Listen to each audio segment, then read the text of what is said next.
بسم اللہ الرحمن الرحیم نحمدہ ونصلی ونسلم علی رسولہ الکریم اما بعد۔ میرے انتہائی واجب الاحترام معزز سامعین و ناظرین، پچھلی گفتگو میں مہنگائی کے متعلق کچھ باتیں عرض کی تھی اور وہ کیوں ہو رہی ہے اور ہمارے جو معاملات ہیں، ہمارے اعمال ہیں، ہمارا کردار ہے، اس کردار پر جو اثرات مرتب ہوتے ہیں وہ اسی صورت میں ظالم حکمران کی صورت میں اور اسی طرح اپنا مہنگائی کی صورت میں اور مختلف عذابوں کی صورت میں یہ چیزیں ظاہر ہوتی ہیں، ان کے نتیجے ظاہر ہوتے ہیں۔ تو بہرحال انسان کی اللہ کے ہاں بڑی قدر و قیمت ہے، لیکن جب انسان اپنی حدود سے، اپنے دائرہ کار سے باہر نکلتا ہے تو انسان درندوں سے بدتر ہو جاتا ہے۔ پھر انسان کو کاٹتا ہے، انسان کی عزت کو تار تار کرتا ہے، انسان کے ساتھ ظلم کرتا ہے۔ اللہ پاک نے قرآن مجید میں فرمایا کہ وَيُذِيقَ بَعْضَكُمْ بَأْسَ بَعْضٍ، بعض کو بعض کے عذاب کا، جنگوں کا مزہ چکھاتے ہیں، ایک دوسرے پر لوگوں کو مسلط کر دیا جاتا ہے۔ کچھ لوگ جو ہیں وہ دوسروں کے لیے عذاب بن جاتے ہیں، دوسروں کے لیے عذاب بن جاتے ہیں۔ تو یہ اللہ کی طرف سے قوانین ہیں، اور جو قانون قدرت سے سرتابی کرتے ہیں وہ انتقام قدرت سے محفوظ نہیں ہیں۔ جو بھی اللہ کے قانون کی بغاوت کرے گا اللہ کی طرف سے اس پر مصائب آئیں گے، اور فطرت کی تعزیرات اس کائنات میں فٹ ہیں۔ جو ہم عمل کر رہے ہیں وہ عمل اپنا نتیجہ پیدا کر رہا ہے، اس کی صورت میں وہ ظاہر ہو رہا ہے، وہ عذاب بن کر آ رہا ہے، مصائب اور مسائل بن کر آ رہے ہیں، اور نہایت ہی جو سنگین حالات ہمارے پیدا ہو رہے ہیں یہ ہمارے اعمال بد اور ہمارے گندے کردار کا نتیجہ ہے۔ اور ہم کیا کر رہے ہیں؟ اپنے اعمال بد کے لیے بہانے تراش رہے ہیں، اپنی بد عملی کا کسی اور کو ذمہ دار ٹھہرا رہے ہیں، اور اپنی محرومی کے اسباب اپنے گریبان میں نہیں جھانک رہے، دوسروں میں دیکھ رہے ہیں۔ فلاں کا قصور ہے، فلاں کا قصور ہے، فلاں زیادتی کر رہا ہے، فلاں ظلم کر رہا ہے، جبکہ اس میں ہمارا اپنا حصہ ہے۔ اس کائنات میں نظام کو خراب کرنے میں اور فساد برپا کرنے میں ہمارا اپنا حصہ ہے۔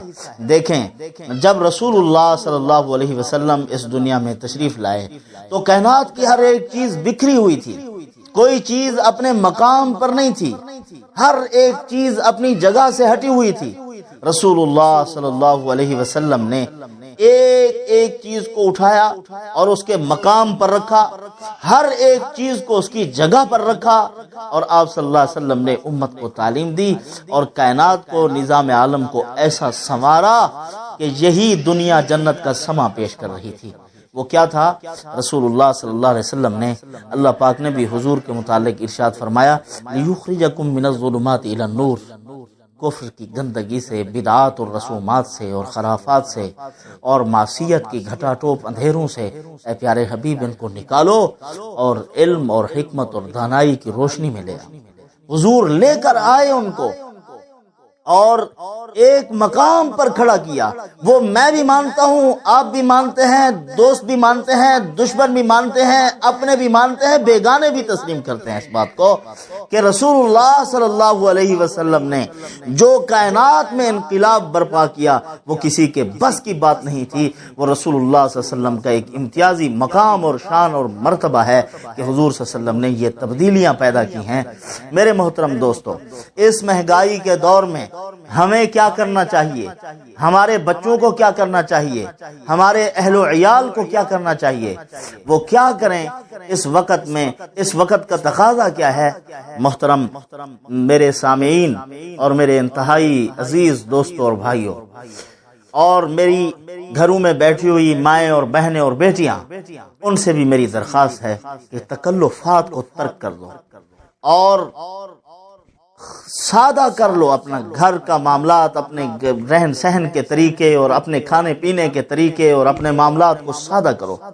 اور کسی کے اوپر بوجھ نہ بنو، اپنے شوہروں پر مطالبات نہ کرو، آسان سے آسان زندگی بسر کرو اور آسانیاں پیدا کرو اپنے گھر والوں کے لیے۔ اپنے بچوں کو بھی یہی کہو کہ اپنے تکلفات کو ختم کر دیں، ایک سادہ زندگی بسر کریں اور قناعت پسند ہو جائیں۔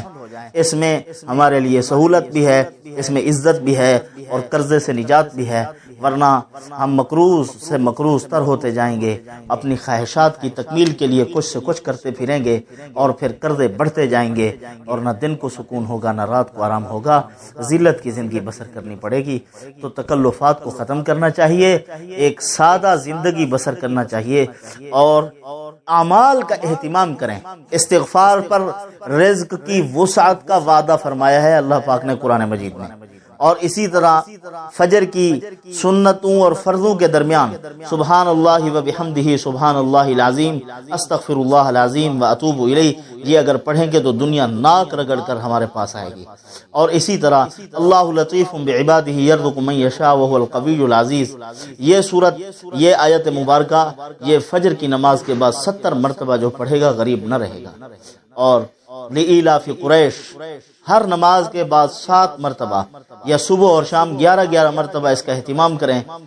اس وظیفے کے ساتھ فقیروں کو بادشاہ بنتے دیکھا گیا ہے، فقیر بادشاہ بنے ہیں، یہ بہت مجرب وظیفہ ہے، تو اس کو کرنا چاہیے۔